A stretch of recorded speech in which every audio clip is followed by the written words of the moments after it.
74ஆம் அத்தியாயம். இருக்கன்குன்றை அடுத்து ஆயிமலை நீண்டு கிடக்கிறது. ஆயிமலையின் மேல்முகட்டை பரம்பின் மக்கள் கடப்பதில்லை. அந்த திசையின் அடற்காடுகளில் சேர நாட்டினரே வேட்டையில் ஈடுபடுகின்றனர். எனவே அப்போதிலிருந்து அது அவர்களின் பகுதியாகவே கருதப்படுகிறது. அந்த காட்டின் நடுவில்தான் குட்டநாடும் குடநாடும் இப்போது தத்தம் படைகளை ஒருங்கிணைத்துள்ளன. குடவர்க்கோ போர்க்களம் வரவில்லை. அவருக்கு மாற்றாக அமைச்சன் கோலூர் சாத்தானே வந்திருந்தான். குட்டநாடும் வேந்தன் உதயஞ்சேரல் தாக்குதலின் முழுத்தன்மையையும் தீர்மானிப்பவனாக இருந்தான். இரு நாட்டு தளபதிகளான துடும்பனும் எக்ஃபெல்மாடனும் அவனது உத்தரவை நிறைவேற்ற ஆயத்த நிலையில் இருந்தனர். ஆயிமலையின் இடப்புற விளிம்பில் வழியாக எக்ஃபெல்மாடன் தலைமையிலும் வலப்புற விளிம்பின் வழியாக துடும்பனும் தலைமையிலும் பரம்புக்குள் படையெடுக்க முடிவு செய்திருந்தனர். நேரெதிராக இருந்த இருக்கன் குன்றின் உச்சியில் நிலை கொண்டிருந்தான் கூழையன். தேக்கனும் முதிரனும் வந்து சேர்ந்தனர். அருகில் இருந்த ஊர்களை சேர்ந்த 100 வீரர்கள் கூழையனோடு இருந்தனர். தேக்கனிடம் நிலைமையை விவரித்தான் கூழையன். எதிரிப்படையின் எண்ணிக்கையை தோராயமாகத்தான் சொல்ல முடிந்தது. ஆயிமலையின் மேல்முகடுகளில் இருந்துதான் நம்மால் பார்க்க முடியும். மலையின் கீழ்ப்பகுதியில் உள்ளொடுங்கிய அடற்காட்டுக்குள் அவர்கள் இருப்பதால் அவர்களின் எண்ணிக்கையை சரியாக மதிப்பிட முடியவில்லை என்றான் கூழையன். ஆனால் இவர்கள் படைகளும் காட்டுக்குள் வந்து விட்டதை உறுதி செய்தான். அவர்களின் தாக்குதல் திட்டத்தை தான் கணிக்க முடியவில்லை என்றான். தேக்கன் நிலைமையை புரிந்து கொள்ள நெடுநேரம் கொண்டான். சேரர்கள் இருவரையும் எளிதாக நினைத்துவிடக்கூடாது என அவனுக்கு தெரியும்.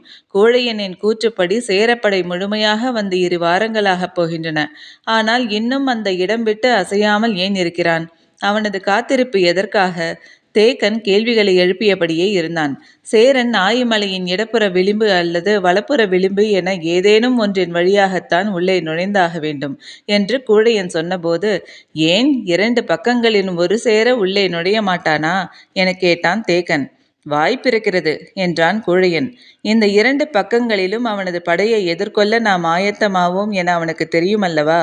பிறகு ஏன் அவன் காலம் தாழ்த்தி கொண்டிருக்கிறான்? கூழையனிடம் பதில் இல்லை.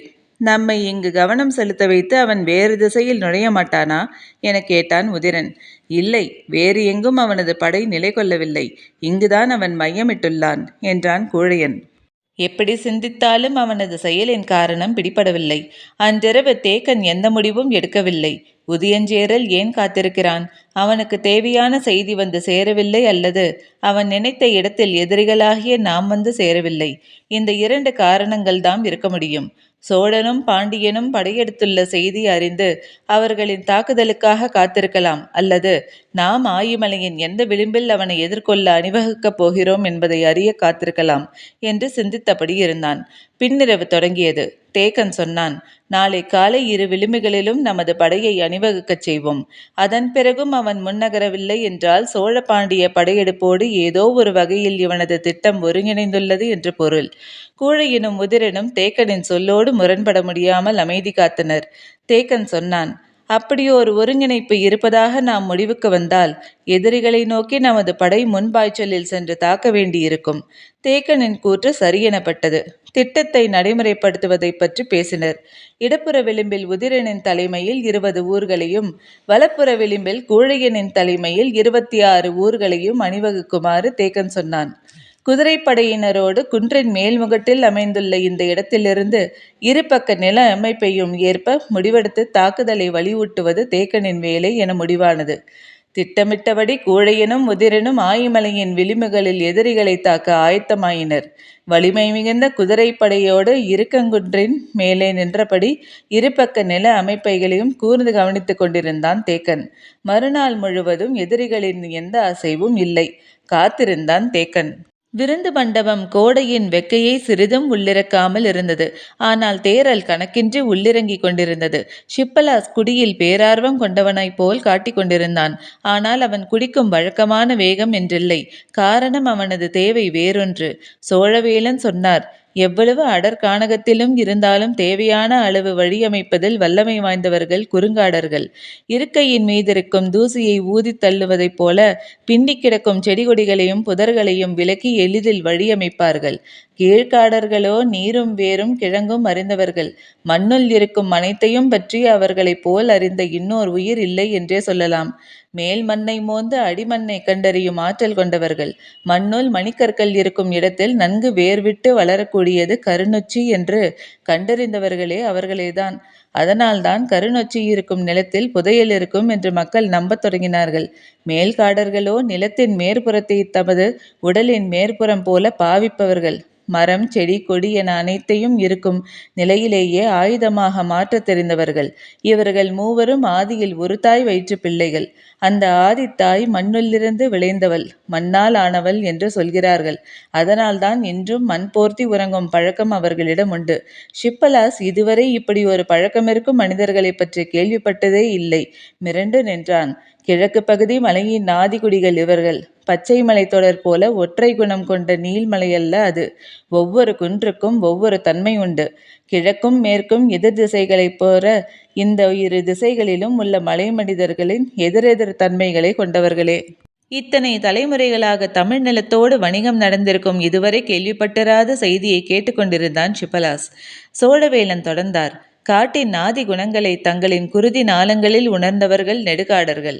எனவே அவர்களை கொண்டே படையெடுப்பின் முறைமையை வகுத்துள்ளான் என் மகன் செங்கணச்சோழன். சோழ நாட்டு நிலைப்படையின் தேர்ந்த வீரர்கள் மட்டுமே இந்த படையெடுப்பில் பங்கெடுத்துள்ளனர். நெடுங்காடர்கள் கவசமென அணிவகுத்து பரம்பை ஊடுருவி சென்று கொண்டிருக்கிறது சோழப்படை. அது சமதள போரில் எவ்வளவு ஆற்றல் வாய்ந்த தாக்குதலை நடத்துமோ அதைவிட வலிமையான தாக்குதலை இப்போது காடுக்குள் நடத்த உள்ளது என்றான். விழித்த விழி நகராமல் நின்றது. சேரனையும் பாண்டியனையும் கடந்தவனாக இருக்கிறான் சோழன் என்று தோன்றியது. இந்த எண்ணம் தோன்றிய மறுகணமே தான் கேட்ட கேள்விக்கான விடையை சொல்லாமல் மற்ற செய்திகளை சொல்வதன் மூலம் பேச்சை திசை திருப்புகிறார் சோழவேலன் என்றும் தோன்றியது. ஷிப்பலாஸ் ஆழ்ந்து சிந்தித்து அவரின் வழியையே தாமும் பின்பற்றுவோம் என நினைத்து கேட்டான்.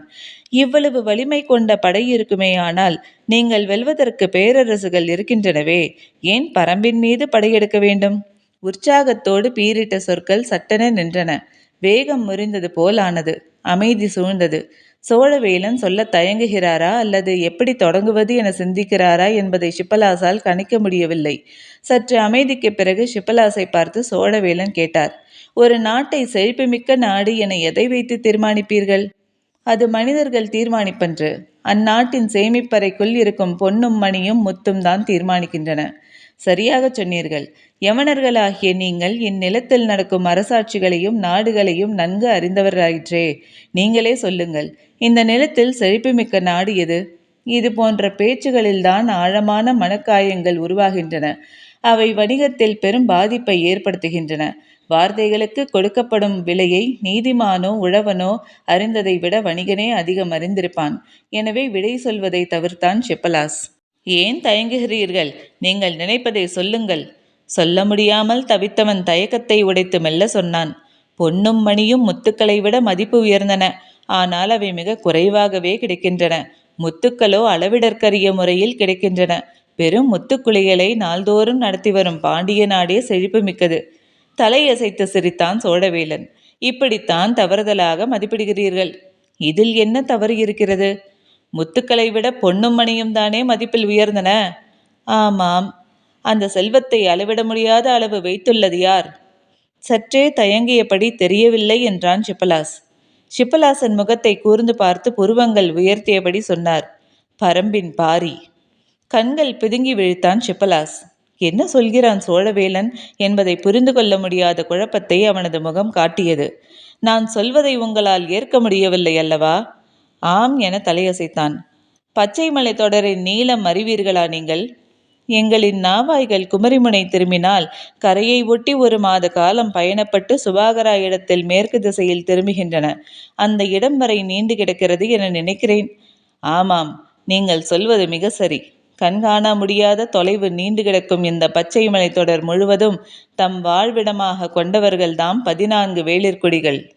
மலையில் உள்ள குகைப்பாறைகளின் சுரங்கங்களிலும் ஆற்றிலும் பள்ளத்தாக்குகளில்தான் விலை உயர்ந்த மணிக்கற்கள் கிடைக்கின்றன. உங்களின் யவன பேரரசர் உட்பட எல்லா நாட்டு வேந்தர்களும் செல்வந்தர்களும் என் வகை திருமணிகளையே வாங்கவும் அணியவும் சேமிக்கவும் விரும்புகிறோம். அமைதி கொண்டு கேட்டான் ஷிப்பலாஸ். வெறுகின் கண் போல முழுப்பச்சை நிறத்தின் நடுவில் செங்குத்தான வெண்கோடு ஒளிருமே பூமர வைடூரியம். அதைத்தானே யவனர்களாகிய நீங்கள் மிக உயர்ந்ததாக கருதுவீர்கள். ஆமாம், அந்த வகையான வைடூரியம் மிக அதிகமாக கிடைப்பது உடுவன் மலையில். அந்த மலையை ஆள்பவன் வேல் அழுந்துவன். இதை எதற்கு சொல்கிறார் என சிந்தித்தான் ஷிப்பலாஸ். தேன் துளியின் மீது கதிரவன் ஒளிப்பட்டு மின்னுவது போல் இருக்குமே, அது என்ன வகை வைடூரியம் என கேட்டார். ஷிப்பலாஸுக்கு சட்டென பெயர் நினைவில் வரவில்லை. சோழவேலன் சொன்னார், வாலவாயம். அது கிடைப்பது தனக்கன்குன்றில். அந்த இடம் நெடுவேலாதனின் மலைப்பகுதியை சேர்ந்தது. அவனது மலைக்கு அடுத்து இருப்பதுதான் பன்றிமலை. மயிலின் கழுத்து போல கார்நீலம் இறங்கி ஓடும் வைரக்கல் கிடைக்கும் இடம் அதுதான் என்று பட்டியலிட்டார் சோழவேலன். இவரது பேச்சு எதை நோக்கி போகிறது என்பதை ஷிப்பலாஸால் புரிந்து கொள்ள முடியவில்லை. ஷிப்பலாசின் முகத்தை கூர்ந்து பார்த்தபடி சோழவேலன் கேட்டார், எங்கள் வேந்தர்கள் மிகவும் விரும்பி அணியும் வைடூரியம் எது தெரியுமா? தெரியாது என்றான். முயலின் குருதி சிற்றகளின் ஒளிப்பட்டு திகைத்து திகைத்து ஒளி சிந்தும். அதன் ஒவ்வொரு மினுக்கும் ஒவ்வொரு நிறத்தில் இருக்கும். அந்த வகையிலான வைடூரியத்தை துகிர்கனகம் என்போம். அதுதான் இந்த நிலமெங்கும் இருக்கும் வேந்தர்கள் விரும்பி அணிவது. அது கிடைக்கும் இடம் புடவூர் வேலன் குன்றில். சொல்லியபடி இருக்கையை விட்டு எழுந்தார் சோழவேலன். ஷிப்பலாசும் உடன் எழுந்தான். விருந்து மாளிகையின் எதிர்ப்புற சுவரை நோக்கி மெல்ல நடந்தபடி சோழவேலன் கேட்டார், யவன வணிகர்கள் நீலமணி கற்களை மிக அதிகமாக வாங்குவது எந்த நாட்டில்? எங்கள் நாட்டு செல்வந்தர்கள் அதிகம் விரும்புவது கார்நீல மணிகளைத்தான். அந்த வகை மணிகள் அதிகம் கிடைப்பது ஈழ நாட்டில்தான். எனவே அங்கிருந்து அதிகம் வாங்குகிறோம். அரச குடும்பத்தினர் பொதுவாக கார்நீலை தவிர்த்துவிட்டு மாநில மணிக்கற்களைத்தான் பயன்படுத்துவர். அந்த வகை கற்கள் அதிகம் கிடைப்பது மணிப்பல்லவ தீவில். எனவே எங்களின் நாவாய்கள் ஆண்டு முழுவதும் மணிப்பல்லவ தீவில் நிலை கொள்கின்றன. சுவரில் இருந்த ஓவியத்தில் பெண் ஒருத்தி நீர் நிறைந்த சிறு குவளையை கையில் வைத்திருந்தாள். அந்த குவளையில் உள்ள நீரிலிருந்து ஒளி படருவது போல் வரையப்பட்டிருந்தது. அதை காட்டி இந்த ஓவியம் எதை குறிக்கிறது என்று உங்களால் அறிய முடிகிறதா என கேட்டார். நீர் நிரம்பிய குவளையிலிருந்து எப்படி ஒளி வருகிறது என்பது ஷிப்பலாசுக்கு புரியவில்லை. அதை கேட்ட பிறகு சோழவேலன் சொன்னார், அதில் உள்ளது புன்னாட்டு மணிக்கல். அது உமிழும் நீளத்துக்கு இணையே இல்லை. குவளை நிறைய கரைந்த பாலை நிரப்பி அதற்கு அந்த மணிக்கல்லை போட்டால் பாலுக்கு மேல் ஒளி பரவும் என்றார். ஷிப்பலாசன் முகம் முழுவதும் வியப்பு பரவியது. சோழவேலன் சொன்னார், அந்த புன்னாடு வேல்முடியனின் கையில் உள்ளது. உள்ளுக்குள் தீச்சுடர் போல் அணையாமல் ஒளி வீசும் இளஞ்சிவப்பு நிற மணிக்கற்கள்தான் வேந்தர்கள் விரும்பி அணிவது. மகுடத்தில் சூடும் மணிமாலையின் அவ்வித மணிக்கற்கள் பதித்தால் அந்த வேந்தன் எந்த போரிலும் தோல்வியை தழுவ மாட்டான் என்பது நம்பிக்கை. அவ்வித மணிக்கற்கள் அதிகம் கிடைப்பது செருவென் குன்றில். அது அழும்பும் வேல்குன்றாய் இருக்கிறது. இவர்கள் உட்பட 9 வேளிர்கள் இன்றும் பச்சை மலையை ஆள்கின்றனர். எஞ்சியோர் வேற்று நாட்டு படையெடுப்புகளால் வீழ்ந்துவிட்டனர். 14 குடிவேளிர்களுக்கும் ஆதியிலிருந்து ஒரு பழக்கம் இருக்கிறது. அவர்களின் நிலப்பகுதியில் கண்டெடுக்கும் மணிக்கற்களை குலத்தலைவனிடம் கொடுப்பர். அவன் அவற்றை பாதுகாத்து வைப்பான். அந்த குலத்தலைவன் மரணத்தை தழுவியவுடன் புதியவன் பொறுப்பை ஏற்கும்போது செய்யும் முதற்பணி ஏற்கனவே இருந்தவன் காலத்தில் சேகரிக்கப்பட்ட மணிக்கற்களை பரம்பு நாட்டில் இருக்கும் பாடி நகரில் போய் வைத்து விடுவதுதான். சோழவேலன் சொல்லி வந்தது என்ன என்பதை ஷிப்பலாஸ் உணரும் வேலை தேரல்களின் மயக்கத்தை கன நேரத்தில் கலைத்தது. சோழவேலன் தொடர்ந்தார். ஆதியில் நெருக்கடியான சூழலில் யாரோ ஒரு வேளிர்குடி பாடி நகரில் போய் மணிக்கற்களை பாதுகாத்து வைத்திருப்பான். அதன் பிறகு வேளிர்குடிகளிடம் இது ஒரு சடங்காக மாறிவிட்டது.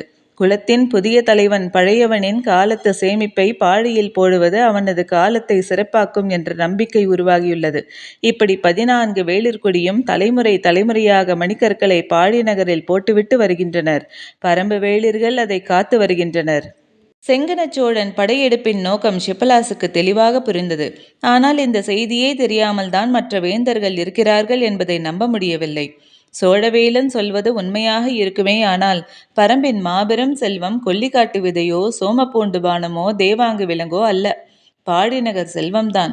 ஷிப்பலாஸ் எண்ணிக்கொண்டிருக்கும் போது சோழவேலன் சொன்னார், இன்று நேற்று அல்ல, எத்தனையோ தலைமுறைகளாக பாடி நகரத்தில் குவிக்கப்படும் செல்வம் கதைகளாக பரவியபடியே இருக்கிறது. உலகின் மாபெரும் செல்வமான மணிக்கற்களை மலைமக்கள் பாழாய் போடுகின்றனர் என்று எல்லோருக்கும் தெரியும். அதை கைப்பற்றும் கனவும் தலைமுறை தலைமுறையாக வளர்ந்து கொண்டுதான் இருக்கிறது.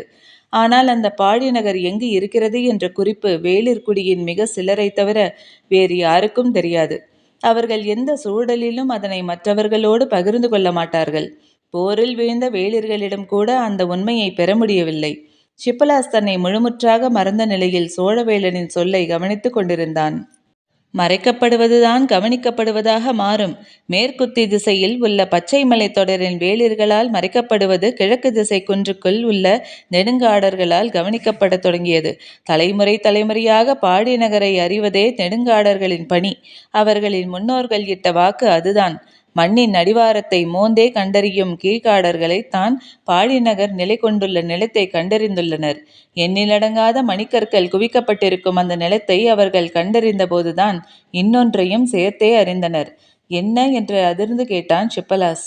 வேற்று மனிதர்களால் ஒருபோதும் அந்த இடத்தை கண்டறிந்து அந்த செல்வத்தை கைப்பற்ற முடியாது என்பதுதான் அது. கீழ்காடர்களின் இந்த கூற்றை மேல்காடர்களுக்கு குறுங்காடர்களும் ஏற்பதில்லை. அந்த செல்வத்தை கைப்பற்ற கீழ்காடர்கள் ஒத்துழைப்பதில்லை என்ற காரணத்தினாலேயே காடகர்களுக்குள் பல தலைமுறைகளாக பகை உண்டாகியது. செங்கணச் சோழன் மூவரையும் ஒரு சேர தாக்கிய போது தங்களை பாதுகாத்து கொள்ள மூவரும் ஒன்று சேர்ந்துள்ளனர். அப்படியிருந்தும் சோழ பேரரசின் பெரும் படையை அவர்களால் வீழ்த்த முடியவில்லை. சோழப்படைக்கு கிடைத்த பெரும் வாய்ப்பு இயற்கையால் நிகழ்ந்த நிலச்சரிவு. அது நெடுங்காடர்களின் குடியிருப்புகளை அழித்தது. அவர்கள் ஒருவரோடு ஒருவர் இணைந்து சோழப்படையின் மீது தாக்குதல் தொடுக்க முடியாத நிலையை உருவாக்கியது. அப்படியிருந்தும் சோழர்களால் அவர்களை வெல்ல முடியவில்லை. போர் நெடுங்காலம் நீடித்தது. இறுதியில் மேல்காடர்கள் உடன்படிக்கை திட்டத்தை சொன்னார்கள். செங்கணச்சோழன் அதை ஏற்றுக்கொண்டு தாளமலையை கைப்பற்றும் திட்டத்தை கைவிட்டான் என்றான் சோழவேலன். ஷிப்பலாஸ் இருக்கையின் முன்னுக்கே வந்துவிட்டான். மீண்டும் எழுந்தார் சோழவேலன். போரிட்டு கொண்டிருந்தவர்களை ஒன்றாக இணைத்தது நெடுங்காடர்கள் சொன்ன உடன்படிக்கை திட்டம். இருவரின் நீண்ட நாள் கனவுகளும் ஒன்றாயின. அதுதான் பாழிநகர். அந்த பெருஞ்செல்வத்தை இணைந்து கண்டறிய முடிவு செய்தனர்.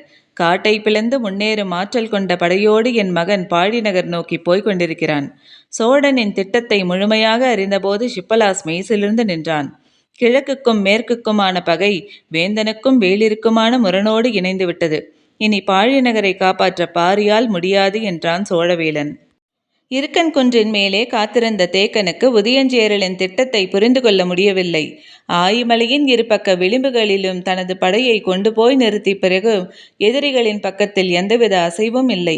என்னதான் நினைக்கிறான் உதயஞ்சேரல் என நினைத்தபடியே இருந்த தேக்கன் குதிரை வீரர்களை அழைத்தான். அறுவர் முன்வந்தனர். தன்னோடு எவ்வியூரிலிருந்து வந்த எயினியிடம் சொன்னான். அறுவரையும் அழைத்து கொண்டு எதிரில் இருக்கும் ஆயிமலையின் முகட்டுக்கு போ. அங்கு செல்லும் வரை நமக்கு குதிரைப்பாதை இருக்கிறது. தேவைப்பட்டால் குதிரைப்பாதையையும் கடந்து சில வீரர்களை அனுப்பிவை. ஆயிமலையின் மறுபக்கம் எதிரிகளின் நடவடிக்கை அறிந்து வா என்றான். எயினி 6 வீரர்களை அழைத்து கொண்டு புறப்பட்டான். இருக்கன் குன்றிலிருந்து இறங்கி ஆயிமலையின் மேற்புறம் ஏறி உச்சி முகட்டை அடைய வேண்டும். போரின் முதற்பணி தனக்கு வழங்கப்பட்டதை எண்ணி மகிழ்வோடு விரைந்தான் எயினி. பரம்பில் உள்ள குதிரைகளை வாரிக்கையின் 2 பாகங்களாக பிரித்திருந்தார். அதில் பெரும்பாகத்தை எவ்வியூரில் வைத்து கொண்டார். சிறு பாகத்தை 3ஆக பிரித்து 3 திசைகளிலும் களம் நோக்கி அனுப்பினார். அவர் அனுப்பிய 200 குதிரைகள் முந்தைய நாள் தேக்கனின் இடத்துக்கு வந்து சேர்ந்தன. அதை முழுமையாக தன்னுடன் வைத்து கொண்டான். ஆயிமலையின் 2 பக்க விளிம்புகளிலும் கூழையனும் முதிரனும் எதிரிகளை தாக்க ஆயத்த நிலையில் இருந்தனர். ஆனால் அவர்களுக்கு குதிரை வீரர்களை அனுப்பவில்லை. தாக்குதலை மேலிருந்து கண்காணித்துக் கொண்டிருந்த தேக்கனிடம்தான் அனைத்து குதிரைகளும் இருந்தனர். யாருக்கு உதவி தேவையோ அவர்களை நோக்கி குதிரைப்படையை அனுப்புவதுதான் தேக்கனின் திட்டம். எயினியின் தலைமையிலான 6 வீரர்களும் இருக்கன்குன்றியை தாண்டி ஆயிமலையின் ஏறத் தொடங்கினர். குதிரைகள் பிறந்தது முதலே பரம்பின் மலைப்பாதையில் ஓடி பழகியவை. எனவே மலையேற்றத்தில் வேகம் குறையாமல் வீரர்களை சுமந்து செல்லக்கூடியவை. ஆயிமலையின் பாதி உயரத்தை கடந்தனர். சில இடங்களில் ஆபத்தான சரிவு பாறைகள் உண்டு. அந்த இடங்களில் குதிரையை விட்டு இறங்கி நடந்து செல்வர். முன்னால் சென்று கொண்டிருந்த எயினி இறங்கி நடந்தான். வீரனாகிய தனக்கு வழங்கப்பட்ட இந்த பணி குறித்து எயினியின் மனதில் மகிழ்வு பீரிட்டபடி இருந்தது. சரிவு பாறையில் கூட குதிரையை நடக்கவில்லை. அவன் ஓடுகிற அதே வேகத்தில் இழுத்து கொண்டு நடந்தான். பாறையை கடந்ததும் குதிரையின் மீது ஏறி கடிவாளத்தை சுண்டினான். வரிசையாக மற்ற வீரர்களும் குதிரையின் மீது ஏறினர். வேகம் கூடியது. ஆயிமலை முகட்டின் பின்புறமிருந்து உதயஞ்சேரல் எதை எதிர்பார்த்து காத்திருந்தானோ அது அவனை நோக்கி வந்து கொண்டிருந்தது. சோழனின் பெரும்படை சுழிப்பள்ளத்தை அடைந்தது. படையின் வால்பகுதி மறுமலையை கடந்து கிடந்தது. இடப்புறக் கரையின் மேல் மறைந்தபடி வந்து கொண்டிருந்த பிட்டன் தலைமையிலான படையும் வலப்புறத்திலிருந்து இரவாதன் தலைமையிலான படையும் தங்களின் நிலையிலேயே இருந்தனர். இந்த படை சுழிப்பள்ளத்திலிருந்து இடப்புறமாக எழுவனாற்றில் நுழையப் போகிறதா அல்லது வலப்புறமாக வட்டாற்றில் நுழையப் போகிறதா என்பதை பொறுத்துதான் அவர்கள் தாக்குதல் அமையும். தாக்குவது என்று முடிவானால் அதற்கான உத்தரவை இரவில்தான் பாரி அறிவிப்பான் என்று இருவரும் நம்பினர். ஏனென்றால் படையின் எண்ணிக்கை மிகப்பெரியது. இரவுதான் சிதறடிக்கும் தாக்குதலுக்கு பொருத்தமானது. ஆற்றின் இரு பக்கங்களிலும் மேலிலிருந்து படை நகர்வை கவனித்துக் கொண்டிருந்தனர். ஆற்றின் போக்கிலே எவ்வியூர் நோக்கி போகப் போகிறார்களா அல்லது இணையும் மாற்றுத் தடத்தில் நுழையப் போகிறார்களா என்பதை உன்னிப்பாக கவனித்தனர். விருகமரம் ஒன்றின் மீது ஏறி தலையை மட்டும் வெளியே நீட்டி உற்று பார்த்து கொண்டிருந்தான் பிட்டன். ஆற்றின் வலப்புறம் பாறையின் மேல் மடிப்பிலிருந்து பார்த்து கொண்டிருந்தான் இரவாதன். மலைமுகட்டின் மீதிருந்து பாரியின் இரு கண்களும் சுழிப்பள்ளத்தை உற்று பார்த்து கொண்டிருந்தன. பொழுது புலர்ந்த சிறிது நேரத்திலேயே வலப்புறமாக கதிரவன் ஒளியில் மின்னத் தொடங்கிய வட்டாற்று மணலில் தம்முடைய கால்களை பதித்தன சோழப்படையின் முதல் வரிசை யானைகள். இத்துடன் அத்தியாயம் முடிவடைந்தது. நன்றி.